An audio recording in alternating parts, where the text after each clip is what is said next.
Hey everyone, this is Bridget, and today I want to talk about oneness and individuality. Because as we expand during these times and we feel more connected to existence, more connected to our infinity, which is everything, it's all pervasive. It exists as us, through us, beyond us, in everything, and all is connected. And so where is the boundary in that? Because we are boundless, so how does this we are source and we are individual work together? And one of you asked a great question in one of the comments about, well, how should I have a boundary with others or not? Because if we're one, then how does that work? First of all, it's paradoxical, and it's also this holographic experience of you are one piece of the whole, and yet you are the whole that is contained in the piece. So it starts to get really interesting, and we're asked to hold many layers, many different fields of consciousness at once, because we are more, we are aware of more. We don't just have to hold one belief, one perspective, one frequency. We can hold many things at once, and we're asked to at the same time, because in that place of paradox is true empowerment. And so we can hold the idea of individuality and individual expression. We can hold oneness, collective consciousness. We can hold that everything has significance. Everything is completely orchestrated, completely synchronistic, and at the same time, it's inherently meaningless. It is an illusion. It doesn't mean anything. So it's this thing where it starts to become like, well, which is it? What's going on? And it's both. It's both at the same time. And so we are being asked to become that much more able to tap into those and hold both frequencies simultaneously. And that's going to help a lot of things, because one of the great ways of balancing the individual and oneness, or you could look at it as collective energy, based on us as humanity. That's how oneness is reflected in humanity and the human experience. And I'm going to now share some of the ways that it's been helpful to me, and some of the helpful ways that I've learned how to navigate this on like a okay, bring it back down into the real world type of an energy. So I just kind of gave you the overview and holding many perspectives at once, that we are everything and we are individual at the same time, holographic, and right now on a human level, day-to-day life, what does that look like? Community has been the greatest teacher of this concept to me. And I can't think of community without this concept, so it must be inherent within it.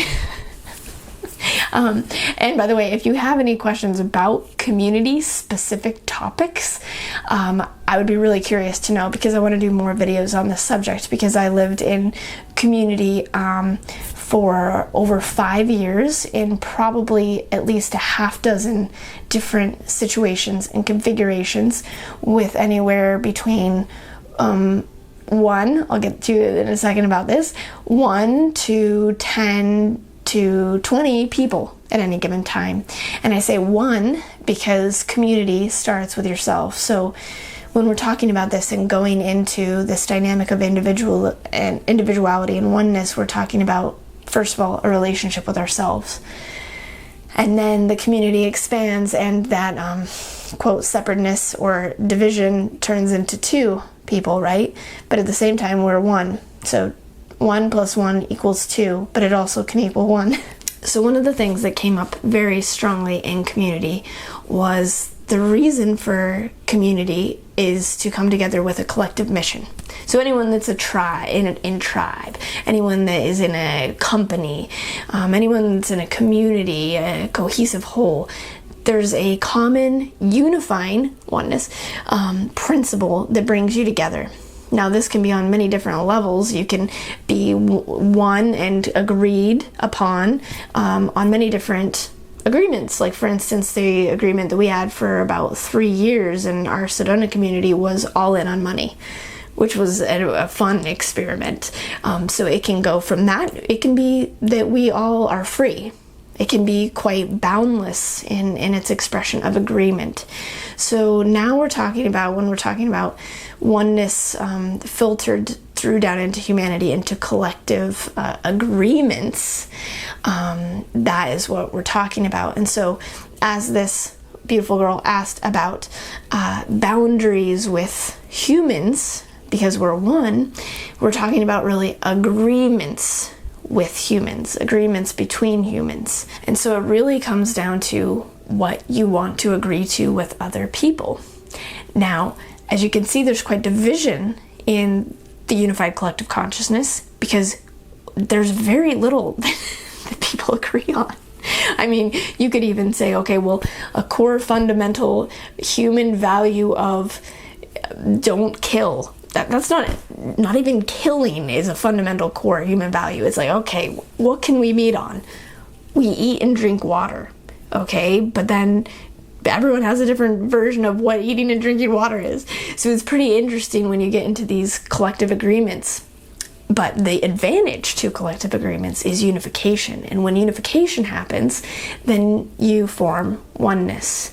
There becomes a cohesive whole. And because two parts that are separate found that they are actually connected, there's a oneness that ignites, and that starts to billow and have a life of its own that is a higher form of consciousness or frequency, a new field that is created that starts to then invite others into that unified field of cohesiveness. So that's why it's so significant to come together in groups, even if it's for a short time during a retreat or during some kind of workshop or activity or a conference, even to the point of living together, to create these bubbles of consciousness where two people coming together agree to something that is for the best interest of all, and then that expands the collective field. And then that invitation goes out to all of humanity, and it starts to move things. And when that happens in a very positive oriented way, the 100th monkey syndrome can kick in, and people all of a sudden start operating in a different way that is more healthy, holistic, and unified, just because you did it. And so that's where this whole idea of coming together and in the grid work and assisting in this way actually does make a difference. Now adding into the equation individuality. Because what starts to happen is when you have these agreements, and the more agreements you have with the other, the more connected you become, the more empathic you become, the more telepathic you become. And set yourself up in a place like Sedona, and all of a sudden you really do start becoming one. You do start becoming the other. And there is exquisite depth in that. And all of the people that I have had these experiences with are absolute family. Like they are the depth of relation and that realization on a soul energetic level is profound.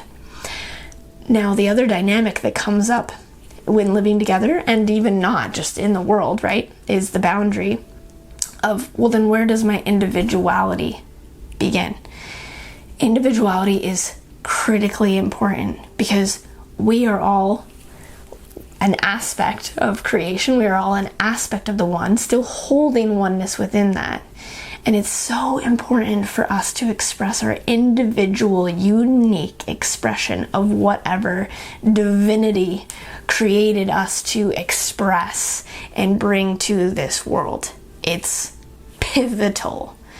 And yet it's pivotal at the same time to come together in unification and work together and remember that we are one and remember that we're connected.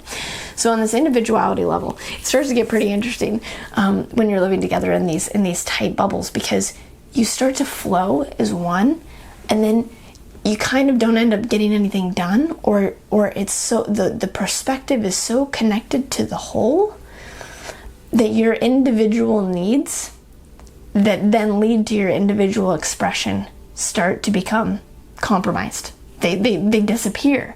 And so you could wake up in the day and you go and you meet in the central area and you have breakfast or something, and then all of a sudden your day goes away, because there's a collective mind, a collective frequency that takes over, that's stronger. It actually has more of a pull and magnetism to the individuality. So what would start to happen is a dissatisfaction or a disorientation, resentment at times, because we would forget in community who we were individually and what we needed to do, like what our mission was. It was so fascinating. And so it became this absolute dance, this absolute delicate balance between making sure that our individual expression, whatever that was, that needed to be grounded, planted, created, and clarified into manifestation here on earth, was equally balanced with the good of the whole. And then some people would go to individually oriented, right? And they would just kind of be self-focused, self-oriented. And then that would start to damage or not assist the growth of the whole. That could be as simple as, hey, you're not doing your chores and like cleaning the kitchen or bringing in what you need to be bringing in to support the whole. So it starts to get absolutely profound, and it starts to get pretty tricky at the same time too.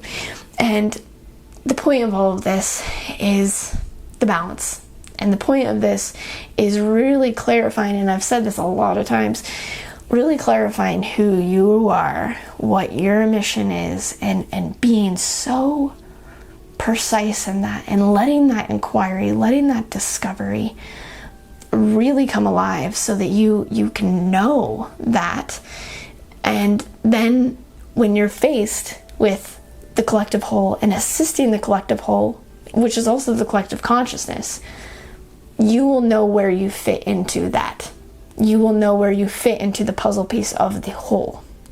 And that really assists everything, because if you don't know this part, your piece, then you're just like wobbling all over the place, and you'll get moved by the magnetism of the collective consciousness, the collective unconsciousness, or whatever physical unit, family, friendships, community, city that you're a part of. You just become that. And so it's really important to identify who you are individually, which always changes, by the way. It's always changing. It's always expanding. And yet at the same time, it's always the same. It's fundamental since the time that your blueprint was imprinted into the stars as you came into Earth.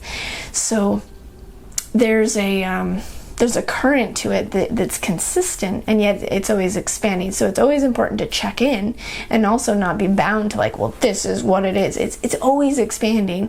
It's always changing, but there's a consistency to the blueprint. There's a consistency to you. So go figure out what that is. And that's what we do in the Sedona Adventure, which we have 2 times a year, is we figure out what your individual piece is in the tribe so that you can really clarify that in your field, so that when you enter into the whole, when you enter into the oneness of whatever mini or big collective consciousness that you're playing with in humanity, you know where you can contribute, you know what is too much, and you know when you're giving too little. It starts to become very clear. And so it's really, really helpful to do this. And it's very helpful, critical to do this before you actually are living in these kind of community settings, because otherwise this is all you're figuring out, and you're just kind of floundering, figuring it out. And so figuring out before we go into these settings of communal mind is so important. And as you know, I like to say the shadow of all things, and in the collective bubble, there's always the shadow that the group is the most important thing. The ideology is the most important thing. The energy, like communism or something, is more important than the individual. And that's where it goes faulty, because a fundamental in the unification collective agreement field that's going to actually truly sustain is the betterment of the good of the all and the good of the individual. And so we can always check ourselves of ideology or certain things if it's for the good of one person but not for the good of the whole, or if it's for the good of the whole but that's leaving out a person. If it's truly at its core balanced in a holistic way with the laws of the universe, it will always go hand in hand with these fundamental principles of the good of the all, the good of the individual. So it's extremely interesting, like this topic, and the experience of living with people in this way is beyond. And there's so much more to it, but this is just a beginning piece that I think is very important to start to get into, because we, as in the different spiritual modalities, different communities, we have this need to remember that we are one, that we are source. Like, that is primary, because we've so forgotten that. And yet at the same time, we're here in the day-to-day, unless you're going to go be a monk in the cave. So how do you unify those two concepts? Because they are the same concept. How do you be oneness right here? How do you be individual? How do you be whole? It's amazing. So I hope that this has helped clarify. It's probably also brought up more questions, which is cool too, of how to bring oneness, individuality into practical application here, what that can look like, and how to stay high and how to stay bright and full. So if you have any questions, please comment below. Comment below of any community questions that go into all different things like communication, triggering, setting up fundamental agreement fields, purpose, all those different things, because it gets fascinating. And I really appreciate you watching this, so please like and subscribe. Be sure to check me out on Instagram and Facebook for more daily updates, and I'll be back next week with another video.